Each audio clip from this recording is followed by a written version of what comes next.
My name is Lisa Hilli. The artwork behind me is Birds of a Feather, and it was a creative commission in response to the University of Melbourne's collections. I chose to work with what was absent, and that was a really significant Papua New Guinean woman called Meg Taylor. I just did a little bit of research into her life, and I realised that her career actually started here at the University of Melbourne when she was studying law.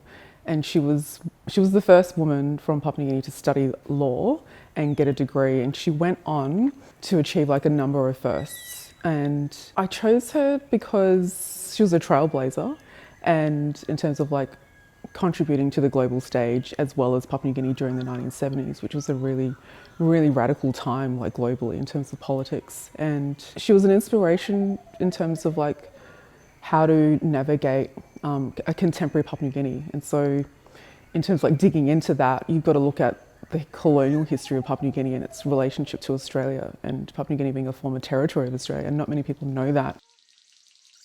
When I was doing research about Meg, she was always advocating strongly for women to get educated, and I think that was partially due to the fact that she got a great education. She knew that she was quite fortunate to have studied here at the University of Melbourne, and education really empowers people, and when you have knowledge, like that's power. And I think I just really wanted to really amplify the fact that education is such an important aspect for empowering and emancipating yourself from like lifting yourself out of poverty or just giving yourself great opportunities. Meg was in her final year of her law degree here at the University of Melbourne when she received when she was appointed to become the personal advisor and secretary to Michael Somare, who went on to become Papua New Guinea's first Prime Minister. I just think that's incredible, and that just needed to be really amplified and just highlighted. Meg's education gave her an opportunity where she was able to contribute to the development of Papua New Guinea as a nation in the 1970s. Because of her law degree, she was able to have a seat at the table in terms of constitutional planning.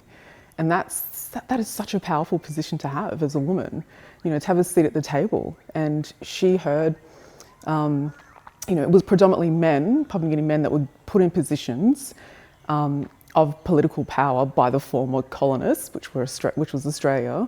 And so women were actually just kind of seen as, you know, restricted to the domestic domain. And so Meg was one of the very few women that was able to get into that political position to offer her voice and contributions to building a nation. So the artworks are a series of fabric panels, and I photographed birds of paradise feathers from Museum's Victoria collections. The bird of paradise, or the kumul, as it's known in Papua New Guinea, is probably like the most symbolic bird for Papua New Guinean people, and it's on our national flag as well. In my first conversation with Meg, I spoke to her about the idea of birds of paradise, and she told me that her people refer to her as Mek, M-E-K, and that means the bird of paradise with the long black feather. And Papua New Guinea people use birds' feathers to actually identify ourselves. We have a strong visual language, so we can actually look at different people across the nation, because Papua New Guinea is a nation of like 1,000 different tribes. We have 800 different languages, and so we can actually tell like which cultural group people are from based on the way that they adorn themselves. And so it was about this kind of bringing that visual language and material understanding that Papua New Guineans innately have into this kind of work, into this space. Key concerns that I explore in my arts practice at the moment are about highlighting Melanesian women's stories, particularly Papua New Guinean women, because those stories are very much overlooked, not highlighted, and they're important to me. And if I don't do them, then who will?